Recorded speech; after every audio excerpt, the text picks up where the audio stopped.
జ్ఞానిని మీరు అనుకరించరాదు. మీరు జ్ఞాని అయిపోతే అలా అయిపోతారు అంతే. అంతేకాని జ్ఞాని ఏదో చేశాడని మీరు చేయడం మొదలెట్టకూడదు. మీరు కర్మ చెయ్యాలి, భక్తి చెయ్యాలి. ఈ రెండు మిమ్మల్ని జ్ఞానిని చేస్తాయి. అంతేకాని మీరు జ్ఞానిని పట్టుకుని ఇమిటేట్ చేయకూడదు. అలాగే అజ్ఞానిని ఇమిటేట్ చేయకూడదు. అజ్ఞాని ఏం చేస్తాడు? వాడు అంతే. వాడు ఒకటి చెప్తే వినడు, వాడు చదువుకోడు, వాడు తదినం పెట్టడు, వాడు మంచి పని చేయడు, వాడు గుళ్ళోకి వెళ్ళడు. వాడు చేయట్లేదంటే నేను చేయనంటే వాడు నాశనం అయిపోతాడు, నువ్వు నాశనం అయిపోతావు. అందుకని జీవితమునందు బాగా గుర్తుపెట్టుకోవలసినది ఏది? అజ్ఞానిని అనుకరించరాదు, మహాజ్ఞానిని అనుకరించు ప్రయత్నము కూడదు. కానీ మహాజ్ఞానిని గౌరవించి వారి బోధలు విని అటువంటి స్థితిని పొందడానికి భక్తితో కూడిన కర్మాచరణము చెయ్యాలి. ఇది వైరాగ్యం ఇచ్చి నిన్ను ఒకనాటికి జ్ఞానిగా నిలబెట్టవచ్చు అంతే. పూనిక మాత్రమే మనిషిని పెంచుతుంది. అందుచేత ఆయన అంటున్నాడు, కామన. ఈ కామన పెరిగిపోవడమే బంధహేతు అయిపోతుంది. దీన్ని విరగ్గొట్టడానికి నేను 2 మార్గములు చెప్తాను, జ్ఞాపకం పెట్టుకోండి. ఏమిటో తెలుసా? 1, తపము చెయ్యండి లేదా ధ్యానము చేయండి, ఈశ్వరుడు యందు భక్తిని పెంపొందించుకోండి. 2, సజ్జన సాంగత్యము చెయ్యండి. సజ్జన సాంగత్యము ఒక్క చోటికి తీసుకెడుతుంది, ఈశ్వరుడి దగ్గరికి తీసుకెడుతుంది. దుర్జన సాంగత్యము సంసారమునందు నొక్కి పెట్టి తొక్కేస్తుంది, ఊబిలోకి తొక్కినట్టు తొక్కుతుంది. మరి సాంగత్య నిష్ట పెంచుకో. ప్రయత్నపూర్వకంగా భగవద్భక్తులతో స్నేహం చేసి వాళ్ళని గౌరవించడం నేర్చుకో. క్రమక్రమంగా అంతటా ఈశ్వరుణ్ణి చూడడం నేర్చుకో. నేను నాది అన్న భావన విడిచిపెట్టు. అరయ కర్మరూపమగు అవిద్యాజన్మమైన హృదయ బంధనాది లతల అప్రమత్త యోగమను మహాచురికచే తెంపవలయునంత తెంపుతోడా. కొంతకాలం అయిపోయిన తర్వాత ఇంకా అలా భోగాల్లో కొట్టుకుపోవడం కాదు, అగ్నిధ్రుడిలాగా. కొంతకాలం అయిపోయిన తర్వాత జ్ఞానమనే కత్తి చేత్తో పట్టుకుని ఈ అభిమానాలనేటటువంటి లతల్ని ప్రయత్నపూర్వకంగా తెగకోసి ఈశ్వరుడితో అనుబంధం పెట్టుకుని మోక్షమును పొందు అని తన బిడ్డలకి చెప్పి, నేను బయలుదేరుతున్నాను, ఇంకా నేను దేనిని పొందాలో దాన్ని పొందడానికి బయలుదేరుతున్నాను, మీ అందరూ రాజ్యం సంతోషంగా చేసుకోండి అని చెప్పి మహానుభావుడు బయలుదేరాడు. అంతే. ఆ క్షణం ఈ గీత అంటే లేదా ఈ వాక్యములను కొడుకులతో చెప్పడానికి మాట్లాడి పూర్తి చేసినది ఏది ఉందో దాని తర్వాత ఇంకా వృషభుడు జీవితంలో మాట్లాడవలసిన అవసరం అనేది లేదు. ఇంకా మౌనమే, ఏమి కోరిక లేదు. ఇది నేను కాదు, ఈ లోనున్నదేది ఈశ్వరుడు, ఇది ఆయన్ని చేరుకునే వరకు ఇది అంటిపెట్టుకుని ఉంటుందంతే. కాబట్టి ప్రారబ్ధమైపోయే వరకు దీనితో ఉంటాను. ఇది పడిపోతుంది ఒకనాడు, లోపలది తన స్థితిని తాను పొందేస్తుంది. అందుకని అప్పటి వరకు దీన్ని మోస్తాను. కూలికొచ్చిన వాడు బియ్యం బస్తాన్ని ఎలా పట్టుకొస్తాడో మహాజ్ఞాని శరీరాన్ని అలా మోస్తాడు. కూలివాడు ఎప్పుడెప్పుడు బస్తా పారేద్దామా అని చూస్తాడు. మహాజ్ఞాని శరీరాన్ని ప్రారంధం అయిపోతే ఎంత తొందరగా వదిలిపెట్టేద్దామా అని చూస్తాడు.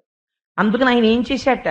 మౌని అయి, వృషభుడు సామాన్యమైన అందగాడు కాదండి, నారాయణాంశ, బ్రహ్మాండమైనటువంటి భుజనూపురములతో గోచి కూడా తీసేసి దిగంబరుడై అంతఃపురంలోంచి బయటికి వెళ్ళిపోయాడు.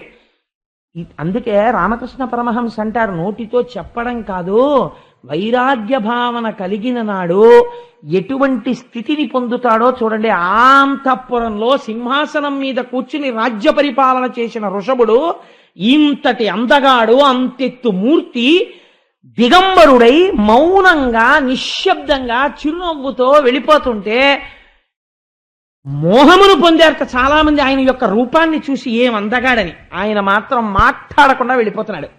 అలా వెళ్ళిపోతున్నాడు. ఎక్కడికి వెళ్ళిపోతున్నాడు ఆయనకే తెలియదు, వెళ్ళిపోతున్నాడు. కొంత దూరం వెళ్ళిపోయిన తర్వాత ఒళ్ళ స్నానం లేదు, ఒళ్ళంతా ధూళి పట్టేసింది. ధూళి చేత మిగుల ధూసరితంబైన జడలు కట్టికడు పింగళి వర్ణనమున కేశపాశమును వెలిగించుచూ ఇతరులెవరు తన్ను ఎరుగకుండా. కొంతకాలం అయిపోయేటప్పటికీ పూర్వం వృషభుణ్ణి చూసిన వారు చూసినా గుర్తుపట్టలేరు.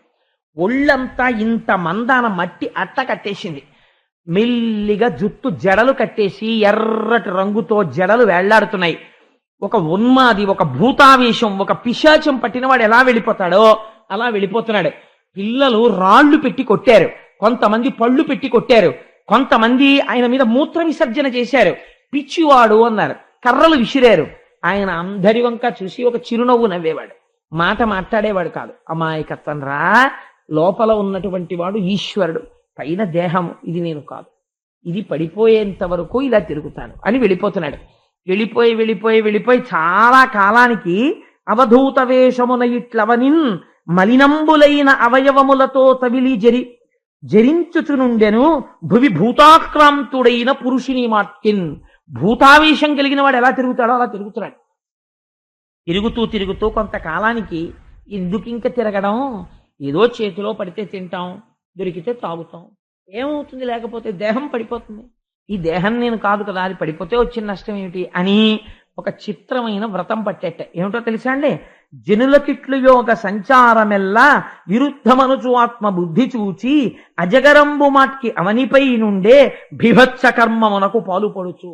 భీభత్స కర్మ అన్నారు పోతన గారు. ఎవరు చేయలేరయ్యా ఈ పని. అజగర వ్రతం చేశాడండి. అజగరం అంటే ఏమిటో తెలుసా? కొండ చిలవ, పెద్ద పాము. అజగరం అంటే కొండ చిలవ ఎలా భూమి మీద పడిపోయి ఉండిపోతుందో అలా ఒక చోట భూమి మీద పడిపోయి ఉండిపోయాడు.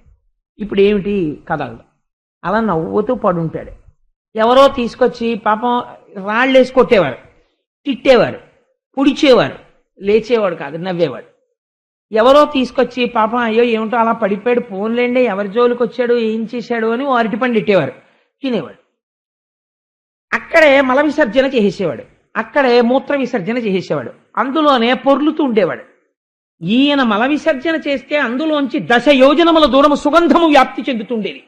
అటువంటి యోగాన్ని పొందేశాడు. ఇంత యోగాన్ని పొందేస్తే, ఇంత ఆత్మస్థితిగతుడైపోతే సిద్ధులన్నీ వచ్చేసి అయ్యా నువ్వు పొందినటువంటి యోగ శక్తికి సిద్ధులన్నీ మేము నిన్ను వరిస్తున్నాం, స్వీకరించమన్నాయి. ఇప్పుడు ఆకాశ గమనంతో సహా దూరశ్రవణము, పరకాయ ప్రవేశము అన్నీ ఆయన దగ్గరికి వచ్చాయి. ఆయన అన్నాడు, నాకెందుకు ఇవన్నీ, నేను ఆత్మని, నేను ఆత్మలో కలిసిపోతాను, నాకు ఈ సిద్ధులు అక్కర్లేదని సిద్ధుల్ని వెళ్ళిపోమ్మన్నాడు. వెళ్ళిపోమ్మని అలా పడుండేవాడు భూమి మీద. అలా చాలా కాలం పడుండి ఒకనాడు దక్షిణ కర్ణాటక రాష్ట్రమునందున్నటువంటి అరణ్యమునందు నడుస్తుంటే అక్కడ ఉన్నటువంటి చెట్లు ఒకదానితో ఒకటి రాపాడి అగ్నిహోత్రము బయలుదేరి పెద్ద పెద్ద అగ్నిజ్వాలలు వస్తున్నాయి. వాటి వంక చూస్తూ నవ్వుతూ నిలబడ్డాడు. ఎందువల్ల? ఏమవుతుంది అంటుకుంటే, నేను కాని శరీరము పడిపోతుంది. అలా ఉండడం అంత తేలిక కాదండి అది. మనం అందుకే అన్నారు, ఋషభుడి కథ ఒక అసుర సంధ్య వేళలో ఎవరు వింటున్నారో వాళ్ళకి సమస్త కామితార్థములను ఇచ్చేస్తున్నాం అన్నారు. ఎందుకంటే ఆయన అటువంటి బీభత్సవ్రతం చేశాడు. ఆ అగ్నిహోత్రం శరీరాన్ని పట్టుకుంటుంటే నవ్వుతూ నిలబడ్డాడు. శరీరం కాలిపోయింది, తాను ఆత్మలో కలిసిపోయాడు. చిత్రం ఏమైందంటే, ఋషభుడు ఇలాగా శరీరాన్ని వదిలిపెట్టాడు అని ఆ రాజ్యాన్ని ఏలుతున్న అర్హన్ అన్న రాజు తెలుసుకుని ఓ మనకొక సత్యం తెలిసింది, లోపల ఉన్నది ఆత్మ, ఈ శరీరము మనము కాదు. కాబట్టి ఇంకా రాజ్యంలో ఉన్న వాళ్ళెవ్వరూ స్నానం చేయక్కర్లేదు, సంధ్యావందనం చెయ్యక్కర్లేదు, దేవాలయాలకు వెళ్ళక్కర్లేదు, అలాగే పూజలు చెయ్యక్కర్లేదు, బ్రాహ్మణుల్ని గౌరవించక్కర్లేదు, వేదం చదవక్కర్లేదు, యజ్ఞయాగాదులు చెయ్యక్కర్లేదు. అందరూ గుడ్డలిప్పేసుకుని హాయిగా ఇలాగే జడులులా భూతావేశం ఉన్న వాళ్ళలా తిరుగుతుండండి, ఎప్పుడు పడిపోతున్నారు. వాళ్ళందరూ ఈ ప్రక్రియ మొదలెట్టారు. అయితే ఇది మహాదోషము అన్నారు వ్యాసుల వారు. ఎందుచేత? ఇది కలియుగ లక్షణము అని పిలిచారు. కారణమేమి అంటే, మీరు జ్ఞాపకం పెట్టుకోండి బాగా, మీరు ప్రయత్నపూర్వకముగా జ్ఞానిని అనుకరించరాదు. 2, మీరు జ్ఞానిని అనుకరించలేరు. 2, మీరు ఎన్నడూ అజ్ఞానిని అనుకరించరాదు. ఈ రెండు ఎక్స్ట్రీమ్స్ జీవితానికి. ఒకడు అజ్ఞాని, ఒకడు జ్ఞాని. జ్ఞాని తండ్రికి తద్దినం పెట్టడం, అజ్ఞాని తండ్రికి తద్దినం పెట్టడం. రమణ మహర్షి ఎప్పుడైనా వాళ్ళ నాన్నగారికి తద్దినం పెట్టారండి? పెట్టరు. ఎందుకు పెట్టరు? ఉన్నది ఒక్కటే బ్రహ్మము, ఇంకేమిటింది? తండ్రి ఏమిటి, వెళ్ళిపోవడం ఏమిటి, తద్దినం ఏమిటంటారా? రమణ మహర్షి వాళ్ళ నాన్నగారికి తద్దినం పెట్టలేదండి, నేను పెట్టనని మీరు అన్నారనుకోండి, చేతులు కాలిపోతాయి. ఎందుకని? రమణ మహర్షి ఆ కందిరీగలు కుడుతుంటే కాలప్పగించి నించున్నారు, మీరు నించుంటారా? జ్ఞానిని మీరు అనుకరించరాదు. మీరు జ్ఞాని అయిపోతే అలా అయిపోతారంతే. అంతేకాని జ్ఞాని ఏదో చేశాడని మీరు చేయడం మొదలెట్టకూడదు. మీరు కర్మ చెయ్యాలి, భక్తి చెయ్యాలి. ఈ రెండు మిమ్మల్ని జ్ఞానిని చేస్తాయి. అంతేకాని మీరు జ్ఞానిని పట్టుకుని ఇమిటేట్ చేయకూడదు, అలాగే అజ్ఞానిని ఇమిటేట్ చేయకూడదు. అజ్ఞాని ఏం చేస్తాడు? వాడు అంతే, వాడు ఒకటి చెప్తే వినడు, వాడు చదువుకోడు, వాడు తదినం పెట్టడు, వాడు మంచి పని చేయడు, వాడు గుళ్ళోకి వెళ్ళడు, వాడు చేయట్లేదంటే నేను చేయనంటే వాడు నాశనం అయిపోతాడు, నువ్వు నాశనం అయిపోతావు. అందుకని జీవితమునందు బాగా గుర్తుపెట్టుకోవలసినది ఏది? అజ్ఞానిని అనుకరించరాదు, మహాజ్ఞానిని అనుకరించు ప్రయత్నము కూడదు. కానీ మహాజ్ఞానిని గౌరవించి వారి బోధలు విని అటువంటి స్థితిని పొందడానికి భక్తితో కూడిన కర్మాచరణము చెయ్యాలి. ఇది వైరాగ్యం ఇచ్చి నిన్ను ఒకనాటికి జ్ఞానిగా నిలబెట్టవచ్చు అంతే. ఇక్కడ కొంతమంది పొరపడుతుంటారు. అదే అర్హం చేసినటువంటి భయంకర కృత్యము. కాబట్టి పోతన గారు అన్నారు, ఒక మాట చెప్పారు, సాధారణంగా ఆ ఋషభుడు ఎలా జీవితాన్ని గడిపాడో అలా ఎవ్వరూ గడపలేరని మాత్రం జ్ఞాపకం పెట్టుకోండి. చాలా కష్టం. కాబట్టి ఏం చేస్తావు? ఒక మహాపురుషుడి యొక్క విశేషంగా ఇది విని చేతులొగ్గి నమస్కరించు. నీకు భక్తి జ్ఞాన వైరాగ్యములు కలిగి కృష్ణపాదములను చేరుకుంటావు. నీకు ఇహమునందు సమస్తము కలుగుతుంది.